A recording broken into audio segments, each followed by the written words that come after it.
नमस्कार। ये है गंगा पुराण का पहला अध्याय। गंगा केवल एक नदी नहीं, बल्कि देवताओं, ऋषियों और मनुष्यों के लिए मोक्षदायिनी माँ है। वे जीवनदायिनी जलधारा ही नहीं, बल्कि साक्षात दिव्य शक्ति का स्वरूप है। कहा जाता है कि गंगा का उद्गम स्वयं भगवान विष्णु के चरणों से हुआ और उन्हें ब्रह्मा जी ने अपने कमंडल में धारण किया। गंगा के प्रवाह में देवताओं का आशीर्वाद, शिव जी का संयम और मानवता का उद्धार छिपा है। ब्रह्मांड के विराट स्वरूप में एक अलौकिक नीलिमा फैली हुई थी। सभी दिशाओं में अपार तेज, आकाश में तारों का प्रकाश और देवताओं का निवास। स्वर्गलोक में जहां अमृत की धारा बहती है और अप्सराएं नृत्य करती हैं, वहां देवताओं का सभागार था। देवगण ब्रह्मा जी के चरणों में बैठे थे। ब्रह्मा जी ध्यान मग्न थे। तभी देवताओं ने एक साथ कहा, देवता प्रभो, संसार में जीवन का आधार जल है। पृथ्वी पर यज्ञ, हवन और तप सब अधूरे हैं, क्योंकि वहां की नदियां पर्याप्त शुद्ध और दिव्य नहीं। कृपा कर कोई ऐसा उपाय कीजिए कि देवधारा स्वयं वहां प्रकट हो। ब्रह्मा जी ने नेत्र खोले। उनकी आंखों से करुणा छलकी। ब्रह्मा जी, हे देवगण, तुम्हारी वाणी सत्य है। जीवन का मूल जल है और जल का सबसे पवित्र स्वरूप गंगा है। वह गंगा जो भगवान विष्णु के चरणों को धोकर उत्पन्न हुई है। बहुत समय पहले की बात है। विष्णु भगवान वामन अवतार लेकर असुर राज बलि के यज्ञ में पहुंचे। उन्होंने 3 पग भूमि मांगी। जब वामन ने विराट स्वरूप धारण किया तो एक पग में पूरी पृथ्वी और दूसरे पग में संपूर्ण स्वर्गलोक नाप लिया।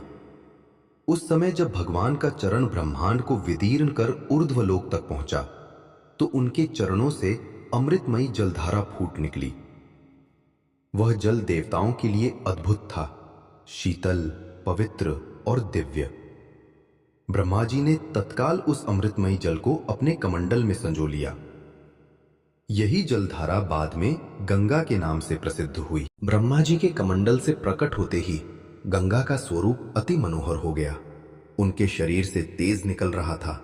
वे दैदीप्यमान वस्त्र पहने थीं, हाथों में कमल और वीणा, और उनके केशों से निरंतर जल की बूंदें टपक रही थीं। स्वर्गलोक की सभी अप्सराएं और देवकन्याएं उन्हें देखकर मंत्रमुग्ध हो गईं। देवताओं ने मिलकर गंगा की स्तुति की। देवगण नमः गंगे जगत्राणी, पावनी भवसागरी, त्रिलोक्याम जीवनदायिनी, मोक्ष प्रदा नमो नमः। गंगा ने मुस्कुराते हुए सबको आशीर्वाद दिया। हे देवताओं, मैं ब्रह्मा के कमंडल से निकली हूं और विष्णु चरणोद्भवा हूं। मेरा उद्देश्य त्रिलोक का पाप हरना और जीवों को मुक्त करना है। गंगा को स्वर्गलोक में प्रतिष्ठित किया गया। वे सुरसरी कहलाने लगी। देवताओं और ऋषियों ने अपने यज्ञों में गंगा जल का आह्वान किया। जहां भी गंगा की बूंद पड़ती, वहां पाप नष्ट होते और पुण्य बढ़ता। देवगण बड़े गर्व से कहते, हमारे पास मां गंगा है।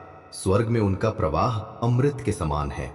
लेकिन धरती पर बैठे ऋषि मुनि सोचते, हे प्रभु, यदि यह गंगा पृथ्वी पर अवतरित हो जाए तो कलयुग में भी मनुष्य मोक्ष पा सकेगा। गंगा केवल एक धारा नहीं थी, वे त्रिलोकी का संतुलन थी। स्वर्गलोक में उन्हें देखकर सभी अप्सराएं नृत्य करती और गंधर्व गान गाते। इंद्रदेव ने उनके लिए एक विशेष प्रांगण बनवाया, जहां गंगा जल की झील बनाई गई। गंगा की लहरों में अद्भुत संगीत था। जो भी उनके जल का स्पर्श करता, उसका मन निर्मल हो जाता।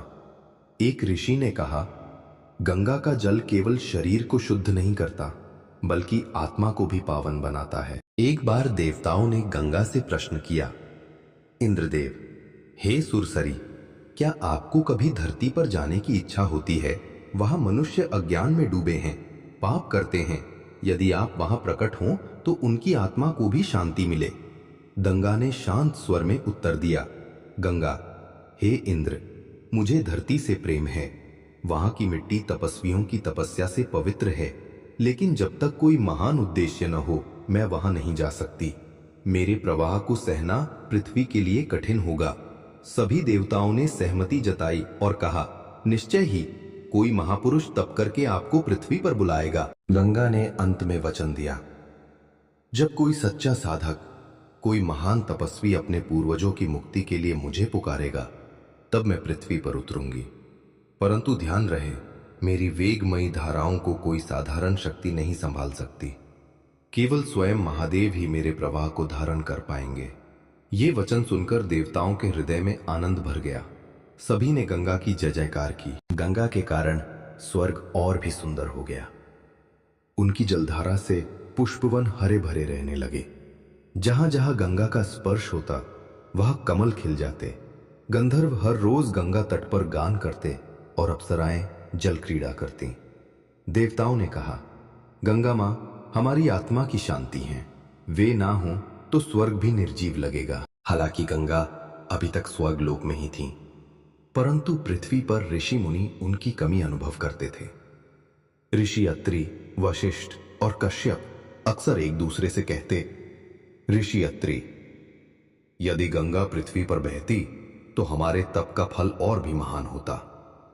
ऋषि वशिष्ठ, हां, गंगा का जल पापों को नष्ट करता है। कल्पना कीजिए, यदि हर प्राणी गंगा स्नान करे तो कलयुग का अंधकार भी समाप्त हो जाए।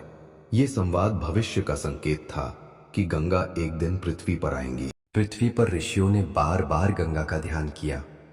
हिमालय पर्वत पर बैठकर तपस्वी मुनि प्रार्थना करते, ऋषि आंखें बंद कर, हे गंगे, हमें पता है कि एक दिन आप अवश्य पृथ्वी पर उतरेंगे।